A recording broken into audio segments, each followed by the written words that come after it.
작가 2013. 나는 광주항쟁 당시 9살이었다.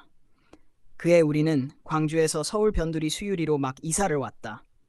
나는 방에 틀어박혀 손에 잡히는 책이면 무엇이든 읽곤 했고 형제들과 오목을 두며 오후를 보내기도 했다. 또 마늘을 까거나 멸치머리를 따는 일처럼 한숨이 절로 나오는 자질구레한 심부름도 했다.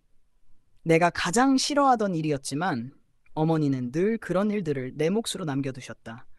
바로 그 무렵이었다. 나는 어른들의 대화를 띄엄띄엄 엿듣게 되었다. 그 애가 당신 제자 중 하나였어요? 어느 초가을 일요일 저녁상을 앞에 두고 고모가 아버지에게 물었다. 담임은 아니었지만 다른 수업을 맡았었지. 글짓기를 참 잘했던 걸로 기억해. 우리가 한옥을 팔고 이사 갈 때 새로 들어온 사람에게 내가 D중학교 교사라고 소개했더니 무척 반가워하더군. 막내 아들이 그 학교 1학년이라고 하더라고. 그런데 이름을 몇 번이나 말하고 나서야 내가 알아차렸어. 출석 부를 때 얼굴 정도만 알던 애였거든. 그 뒤로 무슨 이야기가 오갔는지는 정확히 기억나지 않는다. 다만 그들의 표정만은 기억난다. 끔찍한 부분을 피해가며 이야기를 이어나가려 애쓰던 모습, 길고 어색한 침묵들. 화제를 좀 더 가벼운 쪽으로 돌리려 해도 대화는 자꾸만 어떤 말해지지 않은 중심으로 되돌아갔다. 나는 이상하게 긴장한 채 단어 하나라도 놓치지 않으려 귀를 기울였다. 아버지가 가르쳤던 학생 중 한 명이 우리 뒤에 그 한옥에서 살았다는 사실은 이미 알고 있었다. 그런데 왜 어른들은 목소리를 낮추는 걸까? 왜 그 소년의 이름이 나오기 직전이면 설명할 수 없는 침묵이 끼어드는 걸까? 그 집은 전형적인 옛 한옥이었다. 방들이 마당을 둘러싸고 있었고 창호문과 기와 지붕이 있었다. 마당 중앙 화단에는 동백나무 한 그루가 심겨 있었다. 여름이 오면 장미 덩굴이 담벼락을 타고 올라갔고 꽃잎은 거의 검게 보일 정도로 짙은 붉은색이었다. 장미가 지고 나면 흰 접시꽃이 사랑채 벽을 어른 키만큼 뒤덮었다. 대문 쇠창살은 옅은 뎃집색으로 칠해져 있었고 문을 열면 배터리 공장 지붕이 보였다. 이사하던 날 아침도 기억난다. 아버지와 삼촌이 오동나무 장롱 모서리를 이불로 감싸며 능숙하게 옮기고 있었다. 1980년 1월의 서울은 믿을 수 없을 만큼 추웠다. 수유리로 이사 가기 전 우리는 새방에서 석 달을 살았는데 벽은 마치 합판처럼 냉기를 막아주지 못했다. 집 안도 밖만큼 추웠고 입김은 허옇게 새어나왔다. 외투를 입고 이불을 둘러도 이가 딱딱 부딪혔다. 그 겨울 내내 내 생각은 자꾸 옛 한옥으로 돌아갔다. 새 집이 싫었던 건 아니다.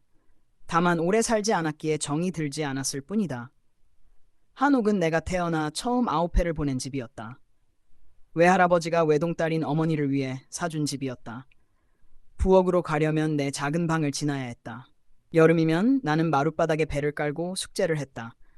겨울 오후에는 문을 살짝 열고 햇빛이 고여있는 마당을 바라보곤 했다.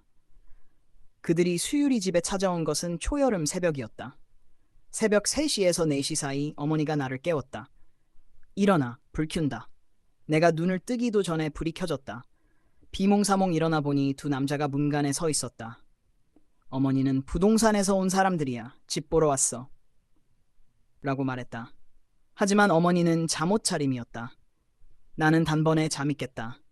남자들은 손전등을 들고 장롱 속을 뒤지고 책상 밑을 들여다보고 다락까지 올라갔다. 이해되지 않았다. 부동산 사람이 왜 한밤중에 장롱 안까지 살펴보는 걸까? 잠시 뒤 남자 하나가 다락에서 내려왔다. 내가 조심스럽게 따라가자 어머니는 입모양으로 말했다. 너희는 여기 있어. 형들도 잠옷 차림으로 방에 나와 있었다. 모두 멍하고 어리둥절한 표정이었다. 아버지의 목소리는 안방에서 낮고 울림 있게 들려왔다. 부엌과 방 사이에는 문 대신 레이스 커튼만 있었다. 하지만 어머니가 남자들에게 무슨 말을 하는지는 너무 조용해서 들을 수 없었다. 그해 추석 친척들이 모였을 때도 어른들은 늘 목소리를 낮췄다. 우리 형제들과 사촌들이 듣지 못하게 하려는 듯했다. 마치 아이들이 도청자라도 되는 것처럼. 전화 조심해. 요즘은 전화 도청하는 것 같더라. 내 목소리 뒤로 이상한 소리가 들려. 영준이 기억하지? 걔 사라졌어. 몇 년 전에 헌병대가 강의실에서 끌고 나가 손톱을 전부 뽑아버렸잖아. 또 잡혀가면 이번엔 못 살아남을 거야. 부엌에서는 여자들이 음식을 준비하며 속삭였다. 그 한옥산 사람 말이야. 사랑채를 학생 둘에게 세 줬더라. D중학교 학생이라는데 그 학교에서만 3명 죽고 2명 실종됐대. 그 애들도 포함해서.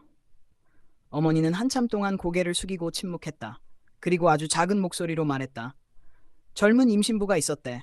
남편 기다리며 집 앞에 서 있다가 머리에 총을 맞고 바로 죽었다더라. 어린 나는 상상했다. 둥근 배를 감싼 젊은 여자가 우리 옛 한옥 대문 앞에 서 있는 모습을.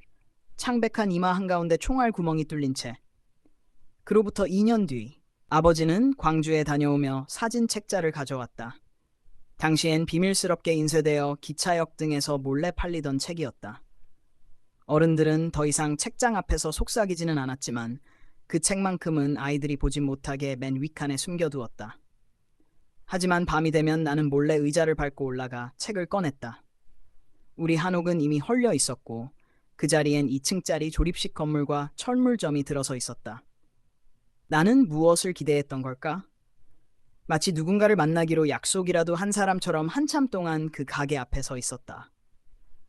이후 부부는 작가가 2013년에 다시 광주를 방문해 528 기록관, 학교, 전시관 등을 돌아보며 죽은 소년의 흔적을 추적하는 내용으로 이어진다. 그리고 자료를 읽고 꿈에 시달리며 아직 끝나지 않은 광주의 고통과 기억을 마주하게 된다. 마지막 부분에서 작가는 반복해서 악몽을 꾼다. 군인들에게 쫓기고 총검에 찔리는 꿈, 그리고 아무에게도 알려지지 않은 채 528 관련자들이 처형될 것이라는 소식을 듣는 꿈이다. 그는 내가 무엇을 할 수 있을까라는 무력감 속에서 깨어난다. 이 에필로그는 단순한 회상이 아니다. 광주의 비극이 과거에 끝난 사건이 아니라 살아남은 사람들과 다음 세대의 몸과 기억 속에 계속 남아있다는 것을 보여준다.